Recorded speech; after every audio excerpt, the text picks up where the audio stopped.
Very good afternoon, dear students. Today we are going to discuss about protoplast culture and somatic hybridization. Genetically modified plants कैसे बनाया जाता है protoplast culture करके वो हम देखेंगे. Suppose this is a cell and this is having a cell wall and a protoplasm. अब हमें प्रोटोप्लाज्म चाहिए तो सेल वॉल को कट करना पड़ेगा.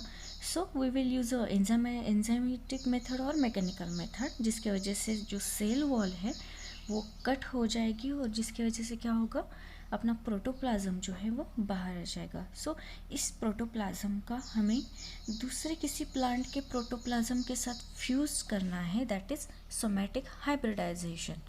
सो हमें प्रोटोप्लास्ट कल्चर करना है, मीन्स प्रोटोप्लास्ट का आइसोलेशन करके उसका कल्चर करके रखना पड़ेगा. टू प्लांट्स जो है उसका प्रोटोप्लाज्म कलेक्ट करके हम क्या करेंगे, प्रोटोप्लास्ट फ्यूजन करके सोमैटिक हाइब्रिडाइजेशन करेंगे, जिसकी वजह से क्या होगा, जो जेनेटिकली मॉडिफाइड प्लांट्स है या ट्रांसजेनिक प्लांट्स है, प्लांटलेट्स है, वो हमें मिलेंगे. So that is known as the protoplast culture and somatic hybridization. Now let's see the definition of protoplast culture. Protoplast culture, it is isolated protoplast have been described as naked cells because the cell wall has been removed by either a mechanical or an enzymatic process. In the isolated protoplast, the outer plasma membrane is fully exposed.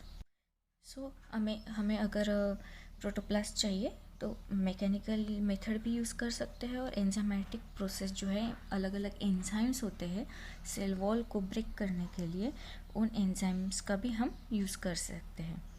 Then development of hybrid plants through the fusion of somatic protoplast of two different plant species और varieties is called as somatic hybridization. So hybrid plants अगर हमें बनाने हैं, आपने example सुना होगा pomato का.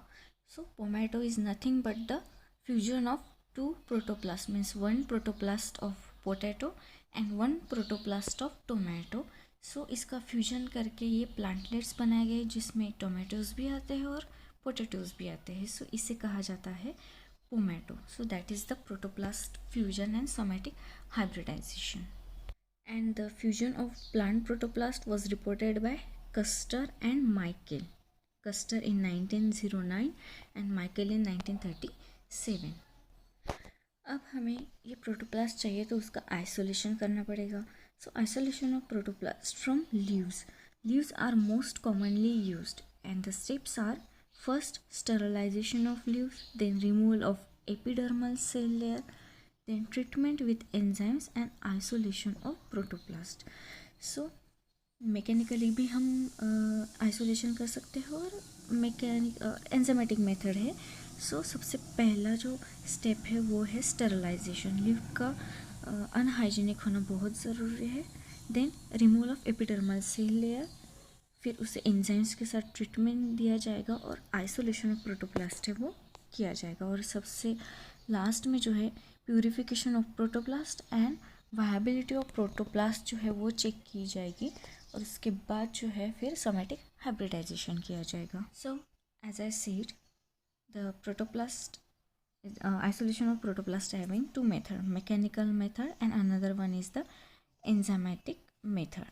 So हमें प्रोटोप्लास्ट प्लांट टिश्यू से अगर सेपरेट करना है तो ये दो मेथड्स जो है वो यूज़ करनी होगी. Now let's C, let's learn these method one by one. The first one is the mechanical method. It is used for vacuolated cells like onion bulb scale, radish and beetroot tissues. Low yield of protoplast occur from this mechanical method. Then laborious and tedious process. It take lots of time for this process. Then low protoplast viability. So mechanical method है, obviously इससे protoplast की viability जो है वो कम हो जाएगी. Then it restricted to tissue having large vacuolated tissues और सेल्स. सो मैकेनिकल मेथड जो है वो टाइम कंज्यूमिंग भी है और lots of efforts are needed for this process. Let's see experimentally ये मैकेनिकल मेथड कैसे यूज़ होती है. सो हमने प्लांट टिश्यू लिया, जिसका सेल प्लाज्मोलिसिस किया. अब सेल प्लाज्मोलिसिस क्या है, तो वो हाइपरटोनिक या हाइपरटोनिक सॉल्यूशन में अगर हम सेल रखते हैं तो जो प्रोटोप्लास्ट है वो श्रिंक हो जाता है और अपनी जो सेल वॉल है उससे डिटैच्ड होता है। So that is cell plasmolysis. ये हम एक्सपेरिमेंट करके बताएंगे आपको प्लाज्मोलिसिस का। Then microscope observation of cells. So plasmolysis हो गया है, सेल वॉल से जो प्रोटोप्लाज्म है वो डिटैच हो गया है, तो अब हम उसे माइक्रोस्कोप में ऑब्जर्व करेंगे। Then cutting cell wall with knife. Obviously, we are using a knife, so the viability of these cells has become low. So, after the cutting of the cell wall, then there is a release of protoplasm and the collection of protoplasm. So, ये mechanical method है जिसमें knife का use किया जाता है, but सबसे पहले क्या किया जाता है, प्लाज्मोलिसिस किया जाता है। मीन्स प्लाज्मा मेम्ब्रेन ब्रेक की जाती है। Plasma means plasma membrane and the lysis means break. So breakdown of plasma membrane takes place और जिसकी वजह से क्या है, प्रोटोप्लाज्म जो है वो बाहर आ जाता है। Then the second method is the enzymatic method. It is used for variety of tissues and organs including leaves, petioles, fruits, roots, coleoptiles, hypocotyl, stem, shoot, apices, then embryo microscopes. So the most suitable source is the mesophyll tissue and it is a high yielding of protoplast, easy to perform and more protoplast viability. So it is obvious कि हम knife use नहीं कर रहे हैं, enzymes use कर रहे हैं। सो enzymes क्या करेंगे, ऐसे कुछ एंजाइम्स होते हैं जो सिर्फ सेल वॉल को ब्रेक करने का काम करते हैं, तो automatically cell wall will break because of this enzymes and protoplast will be released out. Let's see ये एंजाइमेटिक मेथड से प्रोटोप्लास्ट आइसोलेशन कैसे किया जाता है। So the first one is the leaf sterilization and removal of epidermis. Then plasmolysed cells are taken. Means पहले तो plasmolysis करना पड़ेगा और उसके बाद जो है हो सकता है 2 एंजाइम्स यूज़ किया at a time, so pectinase और प्लस सेलुलेज यूज़ किया तो प्रोटोप्लाज्म जो है वो रिलीज़ हो जाएगा। बट सिर्फ पेक्टिनेज यूज़ किया तो पहले release of isolated cells and then we use the cellulase enzyme and then there will be a release of protoplasm. Now these are the isolated protoplasm. So enzymatic method में enzymes use किए जाते हैं और mechanical method में knife का use करके protoplast जो है वो रिलीज़ किया जाता है. Then let's see the enzymes. The use of enzymes results in a high yield of uniform protoplast after removal of cellular debris. So protoplast can originate from different sources: greenhouse or field material and micropropagated plant cells.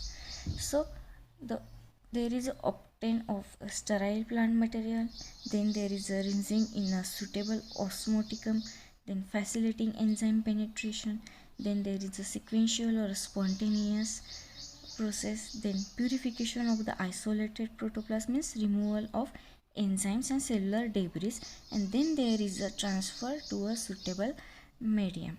So here in the diagram you can see shoot culture किया गया है.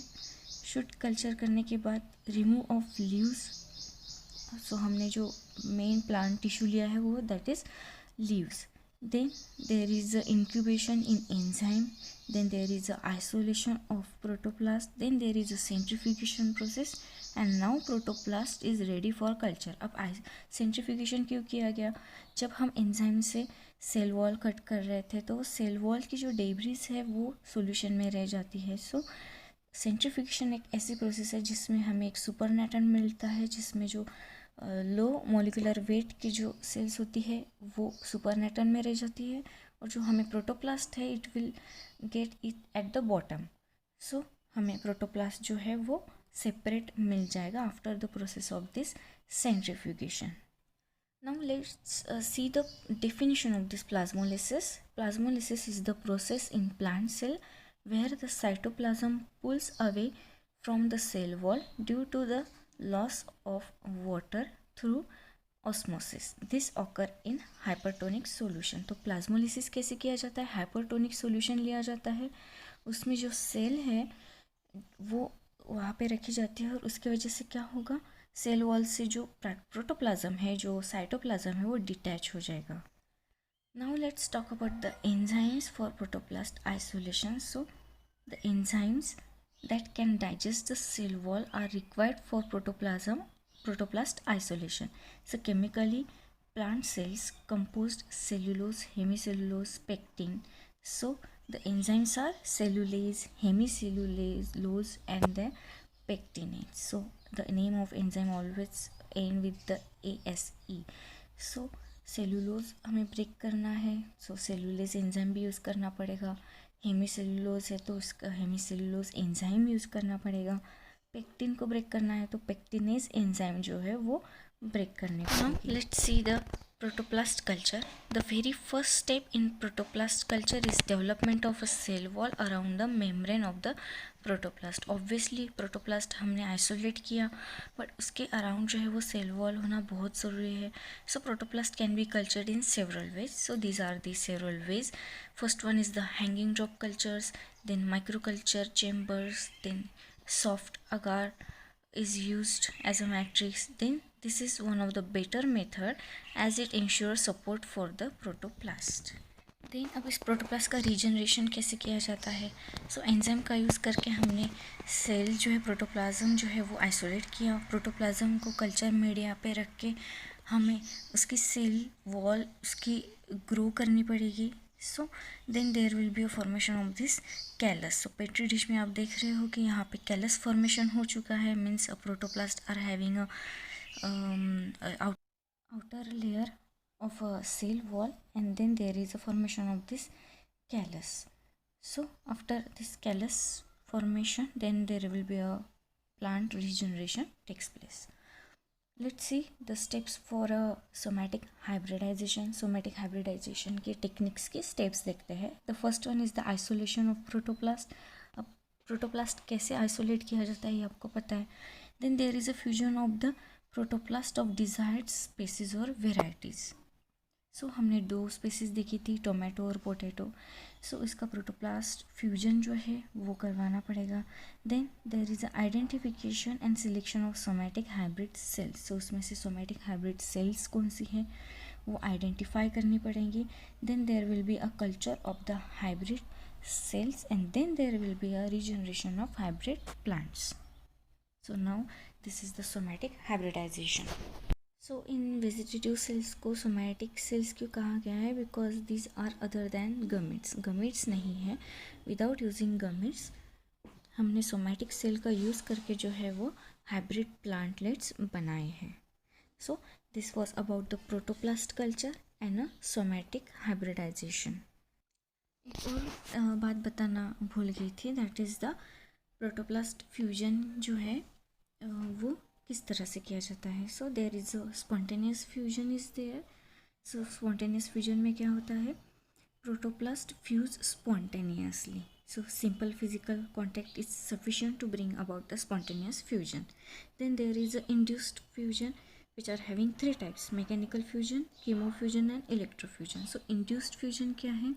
Fusion of isolated protoplast from different sources with the help of fusion induced chemical agent known as the induced fusion. So induced chemical agents use किए जाते हैं.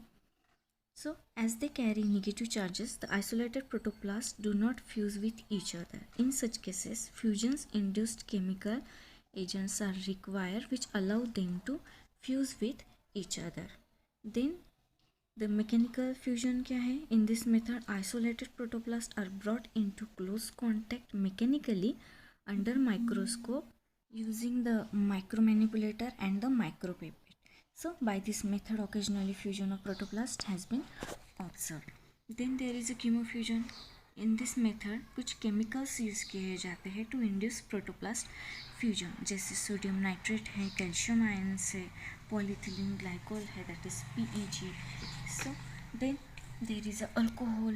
So these are the most commonly used protoplast fusion inducing chemical agent.